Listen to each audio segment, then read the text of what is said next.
You're Near the Wild with Matt Becker and John Norris, recorded in Anchorage, Alaska.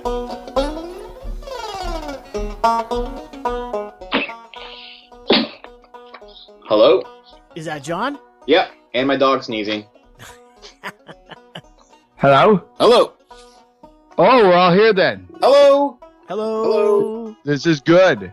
I'm late, but I'm here, and I You brought my beer. So Give me a you're not at work.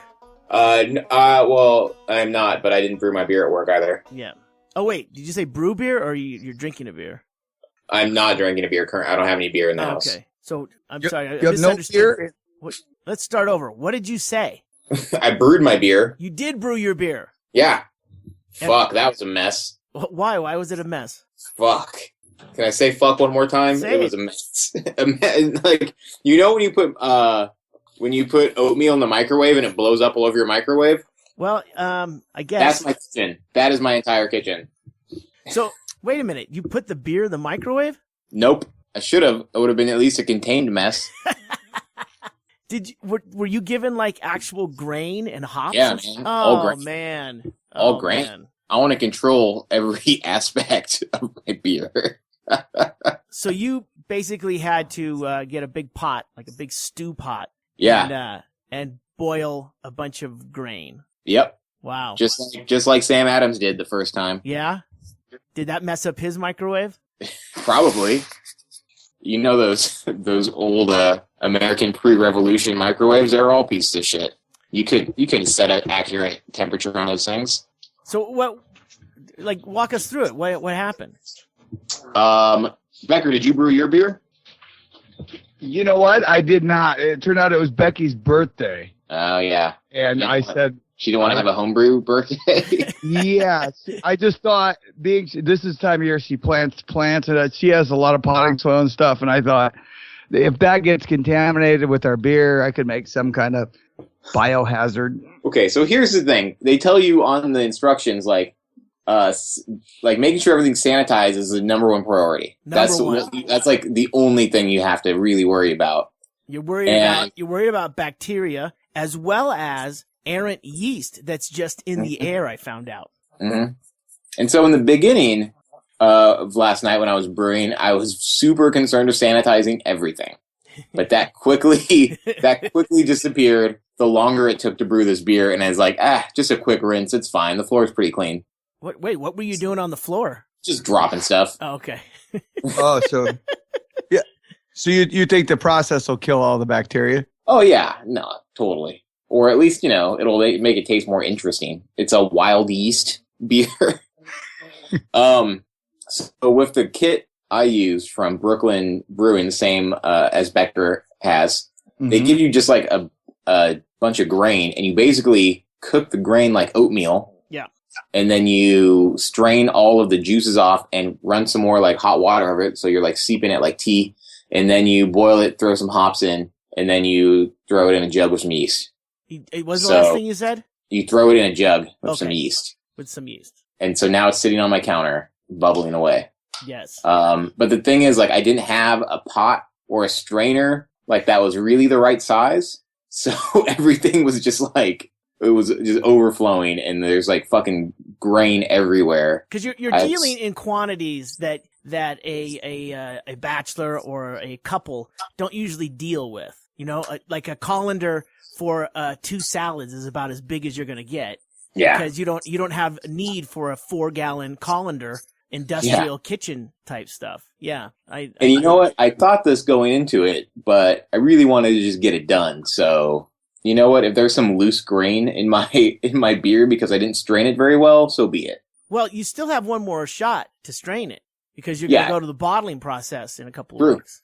So yeah, I don't know. I think it'll turn out, but it was a huge pain in the ass. I have no doubt it will turn out.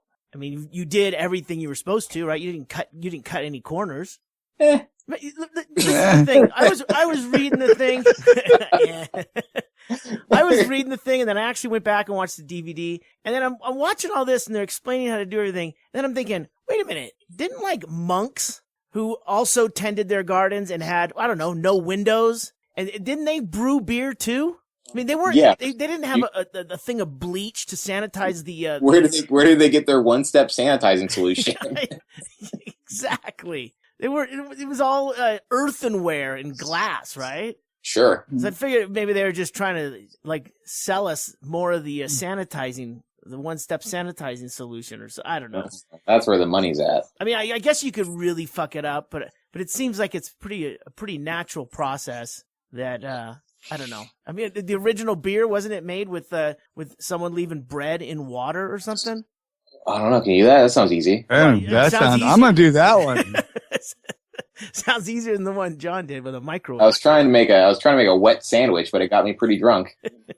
I think that's how they came up with penicillin, wasn't it? I don't know. They tried to make a microbrew and it turned out.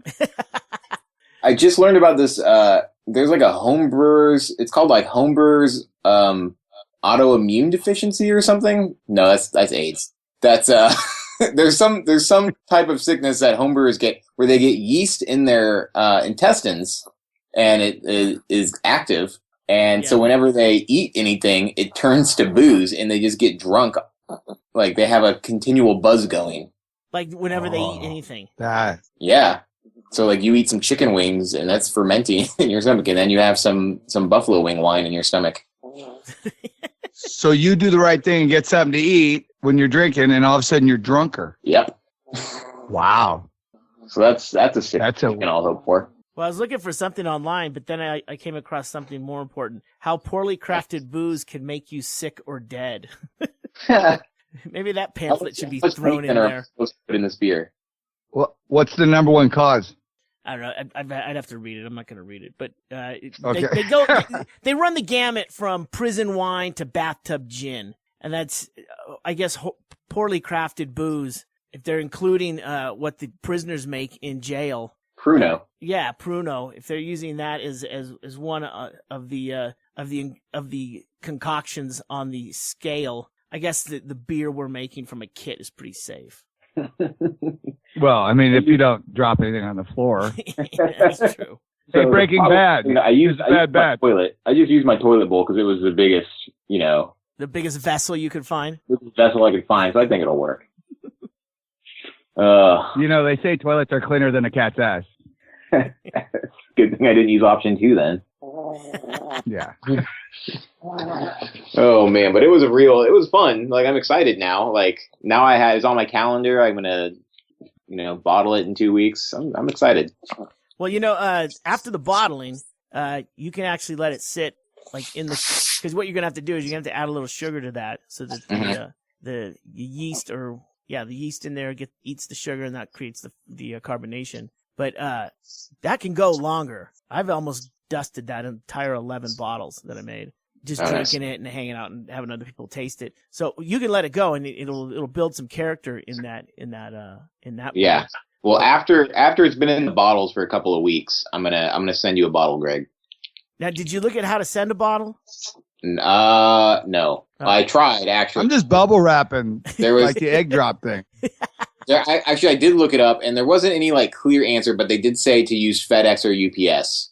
They said don't use the postal system because it's more likely to just get broken no matter how you pack it. Yeah. I will tell you how to do it. I already know. Okay. You wrap it in plastic and then you put it in the center of the box and then you take that spray foam stuff that enlarges and you just spray it in there. The housing insulation. I don't even think you need it can't to do that. move. Just get a couple of things from Amazon, and instead of popping those little pillows that they put in there, that oversized bubble wrap, the big ones, instead of popping them, just save them and then use that to pack around the bottles. Because like Doug gets like dishwashing soap sent. Greg, I'm definitely gonna pop them. I mean, there's no way that's not gonna happen. There's no way.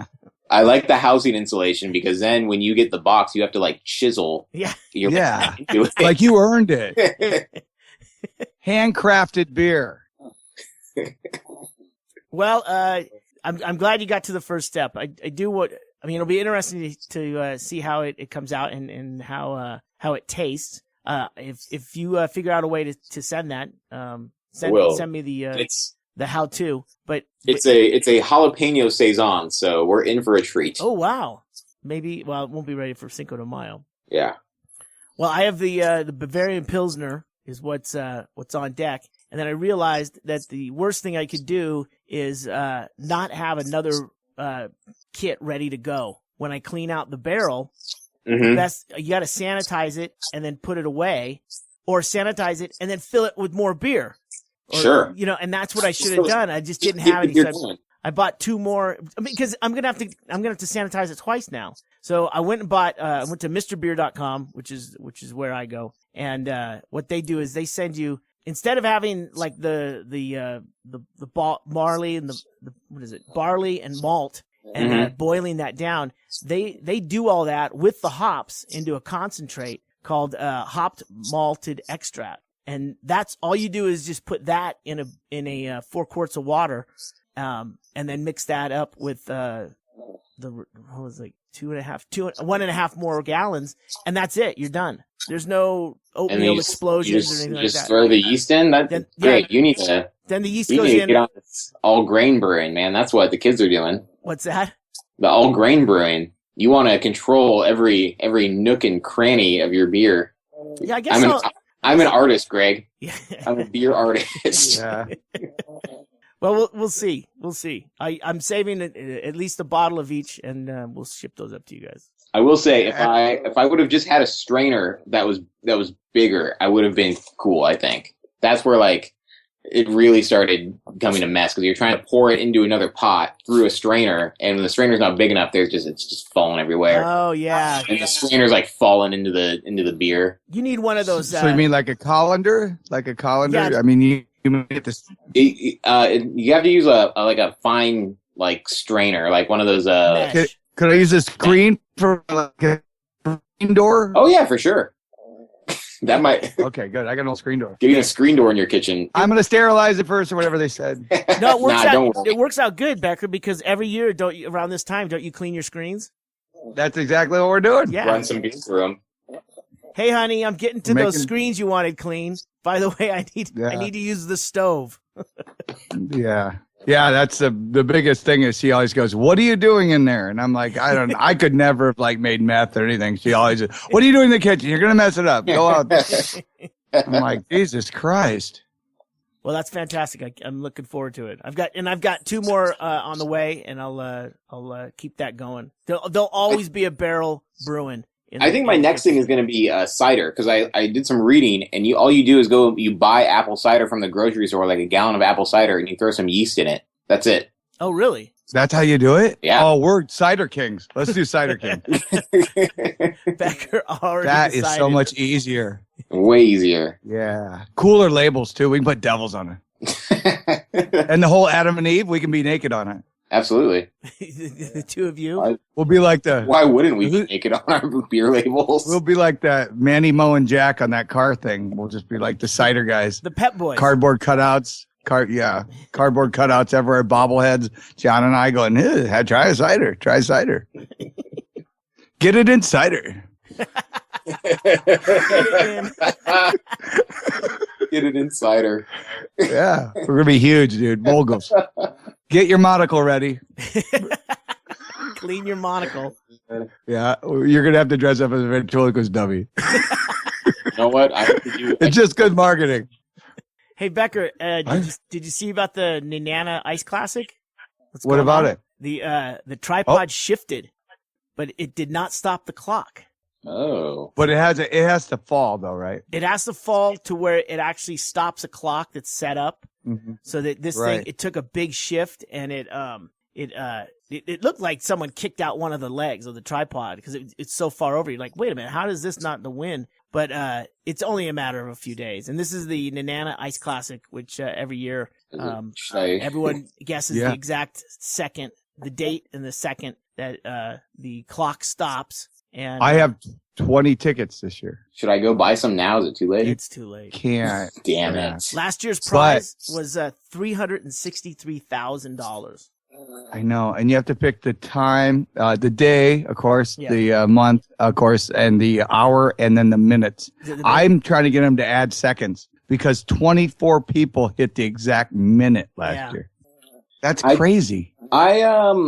I've heard, I don't know if this is true, because I've actually looked into it because I want to make a video about it. But I've heard there are groups of people who get together and do a bunch of like research and barometric pressure, look everything. at the stars or whatever they do, and they all go in on it together on like certain groups of like times and dates and stuff, and so they all win. Yeah, and they hit a disproportionate amount. But last year, the guy was a rogue, and he went earlier than anybody thought. Although the 20th is still the closest. Nobody's ever picked the 20th on. Or 21st is the earliest in 100 years. April 20? Yeah. Yeah.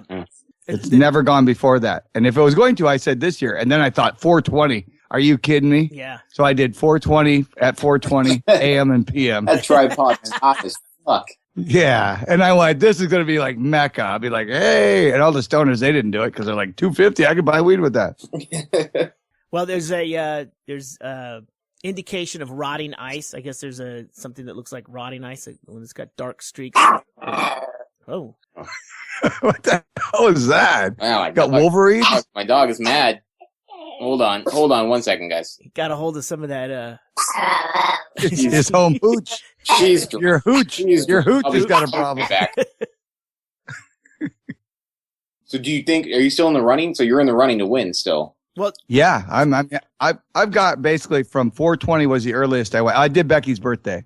We did 2 on Becky's birthday, and then 420 I did those, a couple of those, and then the rest are, so that's what 16 left from now until May 15th. Which is like the earliest and the latest times that the clock has ever stopped, or how they've ever determined it in the past. It's only about a month apart, right? Right. No, it's the same window, but it's almost amazing. 64, it went out the latest, which we had a 9.6 earthquake. That didn't break the fucking ice. That was amazing. And then, but this year you assume because of the warmer weather, it would be there, but they actually show you the level of the ice, the thickness. Yeah. And it's exactly the same as it was the last 2 years. It didn't make a difference with the warmer weather. Wow. So, well, they've got spots, to the north, or actually to upstream and downstream, that are actually open water. So it's just it's pretty close to going. Yeah. What's the prize money this year? They haven't said it yet, but I mean, last year it was $362,000. So it's a life changing amount of money. Yeah. Well, I mean, I just want my fucking $50 back. I mean, I'm good. I'm good with like taking hey, I'm gonna push. Oh, we had a snow yesterday. A blizzard. Yeah, a blizzard actually. After having no real winter, we had real blizzard. Alaska closed on Sunday, and then we had snow. And just in the middle of the snow, Becky's birthday, we celebrated on Sunday night. Had a blast. It was wonderful, and she sang with the band, and she was quite giddy. And was that so? Then we're all hung over. Was that you guys were? I think I saw a picture of you at Coots with with Randolph and this. Yep. And she had a blast. She literally came home and was giddy. Go, that was so much fun. That's the best birthday ever. I was like, all right, that's good. You could never predict women. Just go, yeah, hell yeah. You want to go buy shoes at midnight? Do it. So we did that, and then we get the text in the about 11 with the worst hangover I think I've had in years. Which it was this bizarre how it happened. Becky too. There's a Jack White concert. If you go to the UA, which we're very close to there, and go stand in line, you'll get into the acoustic show. So it was Jack White basically sprung a surprise show on Anchorage at the Wendy Williamson, which seats about 900 people, and they were selling tickets for $3 a piece. It wasn't even a ticket. It's what's called a pop-up gig. That's how they're promoting it. And it's an announcement and then the performance the same day, which I love that. That's fucking awesome. And a wristband that if altered at all, you're out. Yeah. So you're not standing in line and you're gonna sell it later, hopefully. Yeah. One ticket per person or one stand per person. You couldn't buy for anybody else. So I saw the line. Like I was going to work and I saw the line. It was like wrapped around the entire campus. Yeah. But we drove there and the line was around and I was doing the math and she said, well, it's an acoustic show. And I said, it can't hold that many if they're doing an acoustic show. And then we get home and then we, of course, pull up the ADN has it and it says 900. And I went, we were at about 400 is where we left. Yeah, we had easily got in, but we were both so hungover and it was snowing, and we really weren't prepared for standing outside for 3 hours. Yeah, I know people that went. They waited in line for 3.5, 4 hours. Some people waited in line and then got out of line with their wristband and then got in another line to be let in at 7 p.m. for the show. Ugh. Wow. That seems like too much waiting. I don't know if do these people not have Spotify? I don't understand. Well, my real problem with it is I thought it was a big thing. If you were disabled or had any kind of health issues in which you can't be outside for long periods of time, which is really any homeowner. And and then the number two is if you can't stand for long periods of time because of some kind of neurological problem, that was discrimination. And number three is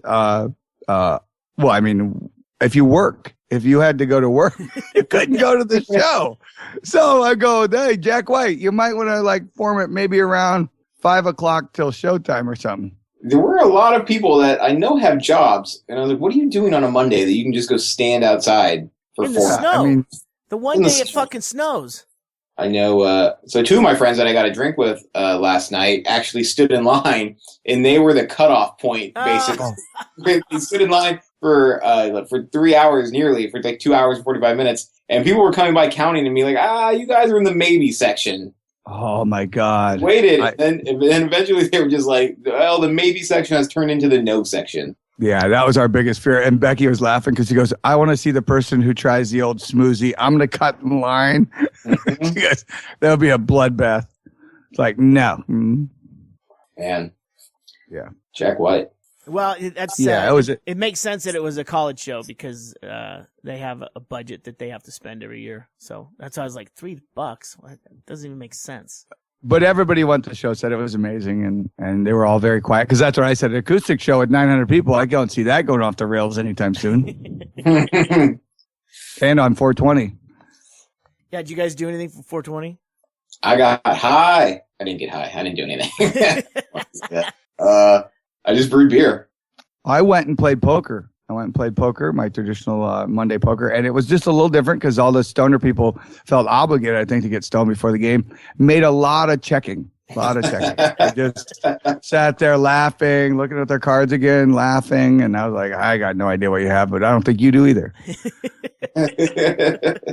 Did you ever notice the hat the king wears? What's that called? Oh, shit. Bro, that sword's going right through his head. Right through his head. It looks so incredible. I call. What if these chips were real chips? Just a fast-paced game. It's the littlest card in the deck, but if you have 4 of them, it's good, right? Yeah, 4 deuces is good. How about Record Store Day, you guys? It was a big month. April's a big month. April Fool's Day, 420, Record Store Day. Wait in line day. Banana Ice Classic. I did not go to any record stores. But Matt Collins, friend of a friend of a friend. Well, hold on. Matt Collins has the podcast we've talked about. Yeah, Questions with Quentin. Questions with Quentin. Which I think is nearing its finale because Quentin is rumored to be moving to Arizona. Okay. So, but Matt Collins, checked out. He gave me the lowdown on the Anchorage record store scene. There's a new record store in town called Obsession, which he thought was called Obsidian, which didn't make sense to any of us. But he scored some like Steve Martin vinyls. So that's my first introduction to records. Obviously, was 45s and then LPs because that's what they had. I mean, I was a kid in the 70s, but it really started before that when my dad played comedy records, like the Button Down Mind of Bob Newhart and Bill Cosby's old ones. And what was the lady? Remember the black lady that does like the Mom's Mabley? Mom's Mabley. That was the funniest thing ever. You can barely understand what she's saying. They just did a documentary, I think on HBO or Showtime. Did a documentary on Mom's Mabley. That if you don't know who she is, I mean, she was. I do not. A very popular caustic comedian back in the day. It's almost kind of. I mean, Becker, how would you describe her? She was the female Red Fox. I was thinking the same thing. I just wanted to see if you would say it. It's like a Red Fox with a mini pearl outfit. Right. And but I mean, as far as you go, as far as present, I mean, she gave them what they wanted and it, I mean, you listen to it, but it is some real, and they call it the Chitlin circuit. Yeah. I mean, that's what they called it. And the thing is it's just so, the whole, format is a style that, I mean, the kids from BET could learn from it. Well, I couldn't follow her on the some parts of the documentary, and because they had you have to have subtitles. She was kind of mush mouth. Yeah, yeah. So I mean I get it, the history behind it, but yeah, it was kind of hard to follow. But yeah, she's classic. Check it out, kids. Record store. Yeah. All right, I will. Oh, tomorrow's Earth Day too. Oh, wow, look at that. April's packed, man. Yeah. I mean, Earth Day's huge. I mean, this is the time of year when I figure out, because this is always, you think Earth Day would be the day they get you free dump. Take your stuff to the dump, save the earth. And it's really not. So this is the time of year. Turn in your paint, aerosol cans, car batteries and stuff like that. Your old oil in there. I have snow tires from a car I sold 2 years ago. And the guy's like, I'll come pick them up. They're on the rims and everything. But they want to charge me $35 a piece to take them to the dump. Yeah. And I'm like, and they go, you could sell it on eBay. I go, I could just roll it down the street on Earth Day. On Earth Day. Yeah. Yeah, it seems like they would do something catchy like that because they do that with the changing your battery in your smoke detectors on daylight savings time twice a year, right? What? Yeah. You don't know about that? Yeah. No. Yeah. Hey, John, you know what that beeping is in the background at your house? Yeah, that's when you take your smoke detector apart and you throw it in the trash. Hey, when you're making beer, that tells you when it's done. Yeah. It's real roasty, real roasted malts. Yeah, I just think as far as Earth Day here, like we do stuff. I mean, I don't think BP is going to kick in for Earth Day this year, but there is a free dump day, isn't there? Yeah, there is. It's actually when is it? It's Memorial Day weekend, which is a great time to try to get to the dump. You spend about $17 in gas waiting to get in. You dump off $10 worth of crap. That light line was long. Wait till you see free dump day line. And you ever do that? You go to the dump and you see stuff you want. So now you're like, hey, don't throw that in yet. That's Duran and I got a great grill last year like that. That's when the guy's about to throw it away. He's like, oh, you want it? $50. Well, we're like, hey, forget it. The Anchorage we'll dump. Just take it when you leave. The Anchorage dump, when I was moving out, that was the first time I actually went to the dump. They got it pretty tight where you got to be there at the right time because you back your car up to basically a pit that has a concrete barrier that you pull up to, and then you toss things down into a pit where there's a guy in a big skip loader pushing shit around. So you, like, to get something that you want, you can't go down in that pit. It's technically a transfer center. Yes. And so if you really, for the real trash picking, you got to go out to the dump official. But everything that is being transferred there gets pushed into like a hopper, and then it gets compressed into big bins. So yeah, you're not going to find any fine china. Yeah, the chance of catching something good at the actual place where they're dumping is pretty rare. Yeah, you got to be right there. Yeah. You got to just. It's weird to me that they wouldn't encourage dump picking, reusing, because then you're getting rid of some stuff. Lessen the landfill. No, I mean, and that's the thing is they this city of all places. I mean, you should have recycling centers where they separate stuff like the glass. We've had 2 people open up glass things to bring in like the bar bottle glass, and both of them went under after taking huge grants, and they get to keep the property, and then they resell the property for a profit. Yeah. And they go, well, it's just not cost effective. It's not cost effective sent to the lower 48. And I go, you knew that the first 2 times you pulled this stunt. I think the first people that did it their whole plan was to like make gravel out of the glass. I don't know how that works. But then the railroad used it, but then the railroad just didn't need it anymore. What was the railroad using it for? Just for gravel. When they like fix tracks, they like have to put like a gravel bed under the tracks or something. Yeah. And then they didn't need it anymore because they probably figured, oh, gravel's just made of rocks. Those are pretty cheap. Rocks are pretty cheap.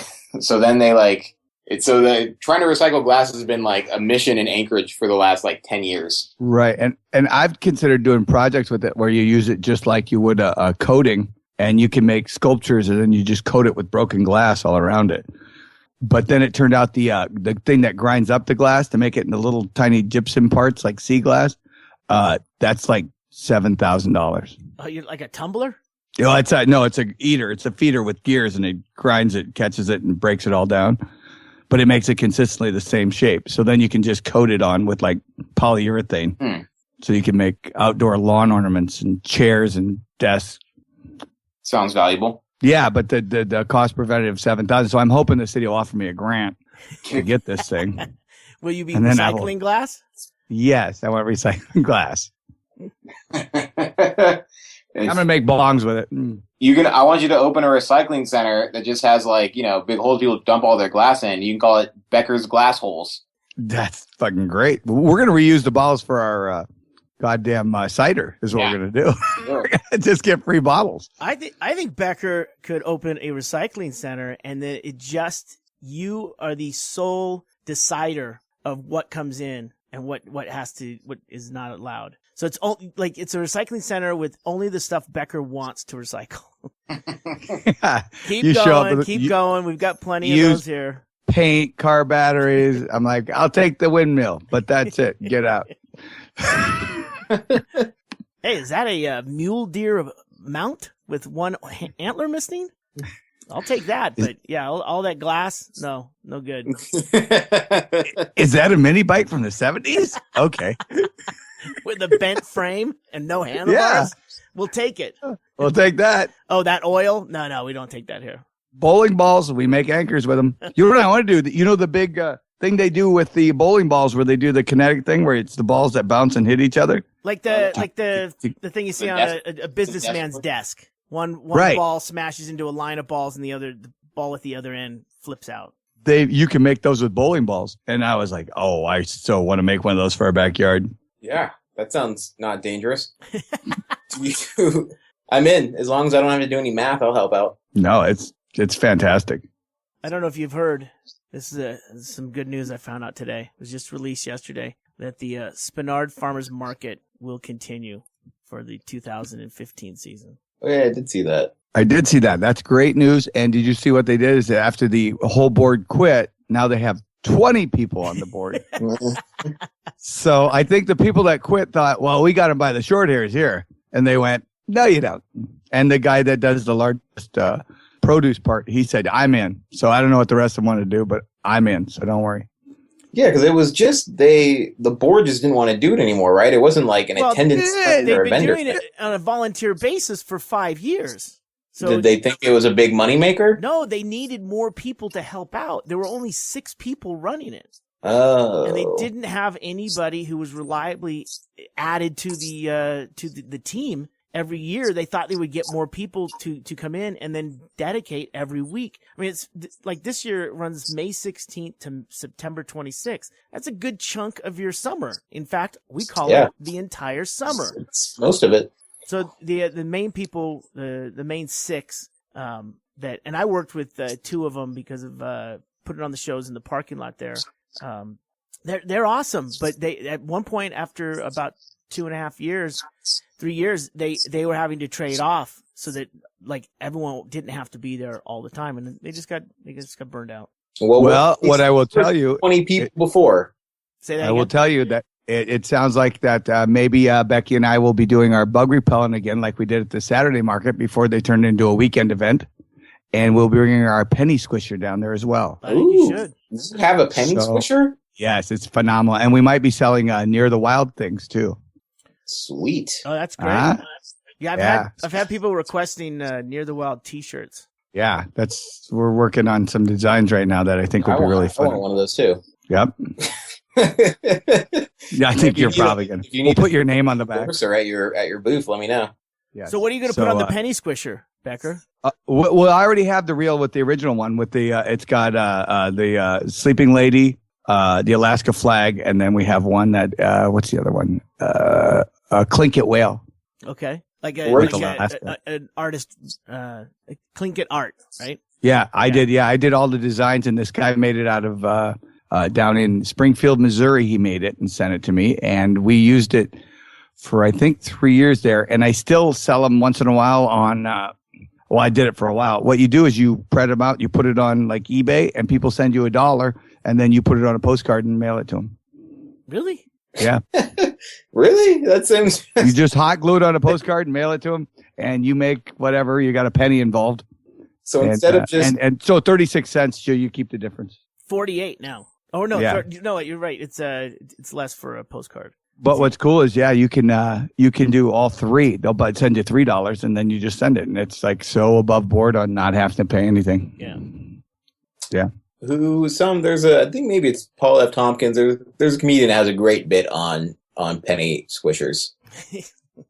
How it's like you hate money so much that you're willing to spend money to have your money destroyed. I don't know if I agree with that. Oh, you wouldn't. You're in the. You know what I used to do? Becky and I, we had the booth down at Saturday Market, and we all know Vicky, who works at Mad Myrna's. Mm-hmm. Mm-hmm. She came down and sat with me one day at Saturday Market. It was a beautiful day out. We're sitting there. That's when I had my gas-powered blender there. So we were making margaritas. We were hammered, and we were heckling people. And this lady walks up and goes, "Oh, well, how much is it?" I said, "It's 50 cents." And then and a penny. So 51 cents. She goes, "Oh, I'm not going to pay that." I go, "Really? You just paid $8 for a fucking reindeer dog your kid just threw on the ground?" I go, "Beat it." But look how much joy it brought him. Yeah. And I was like, this is the cheapest souvenir you can get at the market. So I suggest you do it right now. It was a great moneymaker. We made good money on that. So that's good. We're back. I think we're back. Yeah. And that's all. That's I don't know if the rules have changed with the Spinard Farmers Market, but everything was supposed to be either local produce or harvested or made right there in Alaska. Couldn't be any store-bought stuff. Yep. Sorry, last question about the penny squisher. How do you change the design? Oh, I just put a new reel in, so I can get a reel and put anything. So I might get near the wild. I'll get near the wild. It's like a template, John. And okay. you go into the machine. The technician would go into the machine and remove the plate that's there and replace it with the one you want to put in. And is there a company that you can send a design to, and they will make the new reel for you? There's a machinist in Springfield, Missouri, and so you can get a new reel. So now all we do is just have to buy the reel, which is much more reasonable than the whole product. Yeah, because that thing's like steel, right? Yeah. It's just a steel die. It's like on a pedestal of steel, and it's got big gears, and you got a big winding arm that spins it around, and then it's all using it's manpower to make it actually squish that penny, correct? Mm-hmm. Yep. But it's pretty good. It's I've always considered putting it in the bar, but then I was always worried about people just trying to destroy it. Yeah. This fucking machine squished my penny. Get it? Mm-hmm. Get it? I remember my carnival sales pitches where I went, "These are all handmade souvenirs." The lady goes, "How's that?" I go, "Start cranking." I'm not doing it. Lady's like, "What?" I go really fast. See how warm it is? Yeah. That's cool. That seems like an awesome business. But when you do that, it's really funny because you have 3 designs, and it simply says on the front, line up the arrow with the design you want. And they'll drop their money in, and then they go, "Oh, well, I think I want that one." And as they're turning it, they're actually squishing the penny, and it pops out, and they go, "Oh, I didn't want that one." I go, "Then you shouldn't have picked that one." So you have 3 that you can choose from at once? Yeah. Oh, I thought it was a single. No, and it's use. It's a hand crank too. There's no electric needed. You just crank it, and they turn out great. They have very clear penny. Let's set that up, and then let's also bring out a scale, and we can guess people's weights. Let's make this a whole because you draw them in with the penny squisher. You got to keep them there. We had a listener from here that came in the bar and told me, he goes, "You guys are kind of repeating yourself sometimes." And unlike Doug, who constantly says, "Hey, did I already say that?" We don't ever acknowledge it. We have no idea. But I think I already spoke of this. So this is for you, Jessica, that, we already talked about this, but I'm going to repeat it anyway. Because this year at the fair, I saw the weight guy. Remember, Guess your weight? Did I already see this? I caught him because I didn't ever realize that. It's a really simple idea. He has a scale where they make you stand before he talks to you. And he looks down, and I saw him look down, and I saw the weight on the scale. So he knows your weight when you stand up there. He goes, "Okay, now step on the scale and see if I'm within 5 pounds." Unbelievable. You're actually Well, I stepping was on the thinking- second scale. Yeah. Yeah. And I was like, I never even thought of that. I was thinking, what if you just had a scale that always went to like 185, no matter what? Well, see, that's why I thought they kind of did it. They probably had a foot feet that he went, all right, it's going to set on 3 different sizes. So you're either 195 or under. But yeah, no, but that's how they did it. And I saw it. I was like, I've never thought of that before. But wow, that guy's completely rigged. See, that's such a great story. I think it deserves to be told twice on the same podcast. Yeah, and that's my thing. And if you're scared to have your weight done in public, that's your own fault. Sure, eat a salad. Don't take it out on us. That's almost a PSA. You're like that. You're informing the people.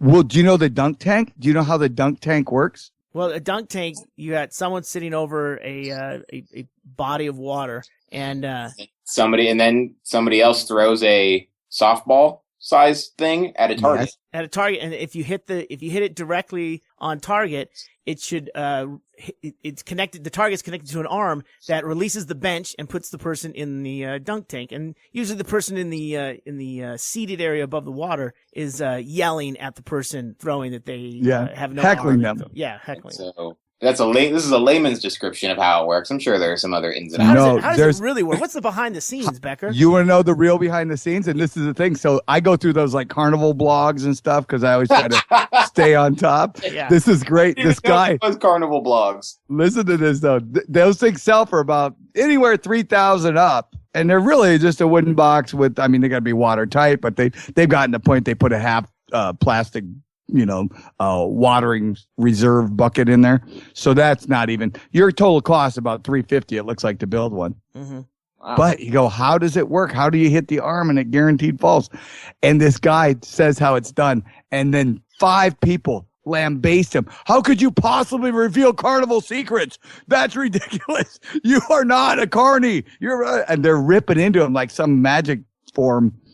And what it is, it's a pair of vice grips. The seat is held with a pair of vice grips. And you know the little part that releases? Yeah, on the vice grip on the inside of one of the 2 sides of the handle, you can release the vice grip by pinching it. By pressure, light pressure. Yeah. And what it is you weld a piece of steel to that, and then you put the target on the other end. Yeah. That holds the seat. And when you hit that, it drops. And they were losing their minds. This guy finally told them how it's done. That's not even like that's. Why are they mad? That's not even cheating. No, but you can just walk up and look into it. There is not one person that's looking at a $3,000 dunking machine now that goes, I'm not paying $3,000 for a welded vice grip. Well, but it's and I hope brilliant. they have a friend with a welder because they're fucked otherwise. I bet you could probably tape it. Probably. I But mean, that's not like cheating. Like, they have the basketball games where like the basket is like just barely big enough for the ball to go through. Oblong or something. Am I the first guy to understand how to put a hairnet over top of a basketball hoop? I think not. My favorite is the milk one that I've bottle. seen recently at the fair where there's like the rope ladder and you have to like climb across the rope ladder without falling over. But it's set up to where the rope is a single rope that spreads out into a ladder. So it's a single, so you can spin on it real easy, and it dumps you right onto the cushion there. So what? Cheaters, those cheating carnies. So what were you I'm going to gonna say? I'm gonna go on a carny blog tonight and really let them have it. No, but that's the thing is I got a bunch of good carny blogs, but the thing is the rope ladder is great because I actually read about the rope ladder because I thought about I've been thinking about like for the farmer's market, if you come up with a cool idea, you could go out there and do rope ladder and give away prizes of stuffed animals you got from thrift stores.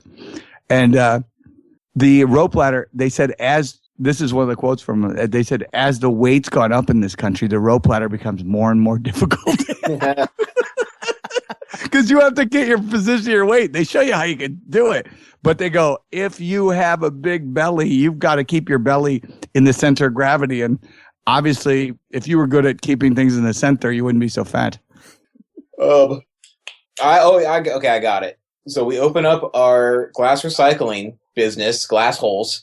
Yeah. And we go to the farm and we set up all the glass bottles on a stand. And then we just give people rocks to throw the glass bottles. This is brilliant. Where are we going to get rocks? I got a few. I got a rock. We should start a rock recycling center. Just go to the train tracks. Oh yeah, rocks made out of glass. But yeah, so there's a ton of opportunities, John. I think we should exploit the summer. Weird. Looks like the lowest rent carnies available. Yeah. I keep trying to. It's like when you see those girls at the beach saying, "I make jewelry," and you look down and it's just like they just twisted a bead on a wire, and you go, "Wow, that's really average." There's a loose definition for jewelry. Yeah. I keep trying to think of something out here in Bisbee for the farmers market, which is every Saturday. Oh, fucking zipline, dude! Zipline. Zipline. From From downtown Bisbee to the market.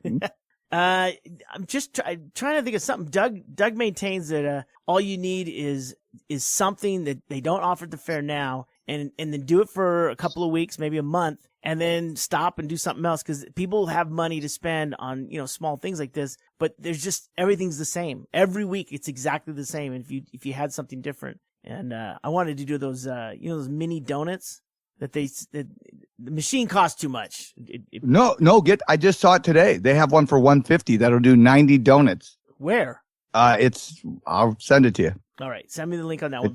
But yeah, that's what I'm looking. It's the thing where the donut it automatically plops down into a little river of hot oil, and as it starts to cook, it moves down the river, and then it flips it over automatically to the other side. Cooks that side, and then gets scooped out and then dumped into a tray. And it just keeps going constantly. And I thought that would be a good one for the. I was going to do cotton candy because I like cotton candy as far as that. Because there's a product I would never eat myself because I can't have sugar. And cotton candy's dumb. But have you seen the cotton candy guy that does tricks? That's what I'm trying to tell you. On Facebook, I saw the video. That's more. You have to learn a skill. You can't just put some money on a machine. Yeah, you got to make a show of it. Yeah. Well, I told you I got my pancake printer coming. A what?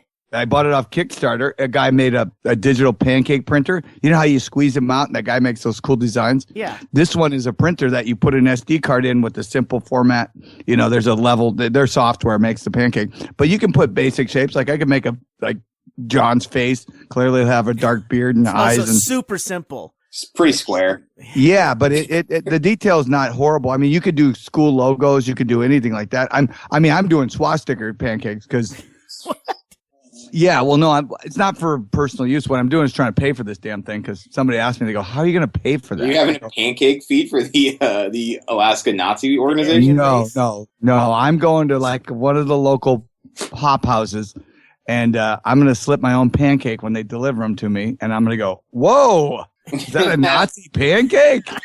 I go, taking pictures of it, getting the waiter, and going, and I'll just go, "I'll settle out of court if you'd like to get this off the internet." But yeah, so good luck, because there's no way they're going to think I slipped my own pancake in.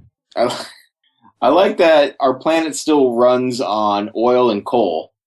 On Earth Day. But we figured out this whole printing pancake thing. We got that done. Hey, you know what? Now we focus on the big problems. It was cool enough that I went, yeah. And then they said they're getting ready to ship it now. They took the money and said, we're done. They improved the software. It's cool as shit. The SD card will hold up to 1,000 different styles of pancakes. To our lovely investors, thank you for the money. We're going to take a short vacation in Mexico. Yeah, that's nice. You promise you will get your pancake printer, which is a real thing. It's real, and you're gonna be the recipient of it. And I'm making gluten-free pancakes too for those Nazis that don't like gluten. Gluten, is that German? So is this the pancake bot? Yes, okay. That's it. It's cool as shit. You know what, Becker? It looks like a 3D printer with a tube of batter above a griddle. That is exactly, but it controls the griddle temperature too. Sure. Yeah, no, it's set up pretty good. I mean, I like I said, I don't just throw my money at crazy products. Everyone knows when I got that digital shower curtain, that was stupid. Who cares how many times you open and close the shower? You got to track these things, Becker. Yeah, I'm going, why would I need this? Digital melon baller? Good luck getting that money back on that. Tracking every single movement you make, no matter how small, is the only way to find happiness. A Bluetooth dog collar? Oh, well, that's just reasonable. Well, it's a choker collar. You can adjust it right from Bluetooth. You don't want to sit on your phone wrong, though. They could kill your dog. Well, thank you for listening to another episode of Near the Wild. I'm Matt Becker in a bus in Anchorage, Alaska. I'm John Norris, sitting in an empty room in my house with my dog in Anchorage, Alaska. And I'm Greg Chaille in Bisbee, Arizona.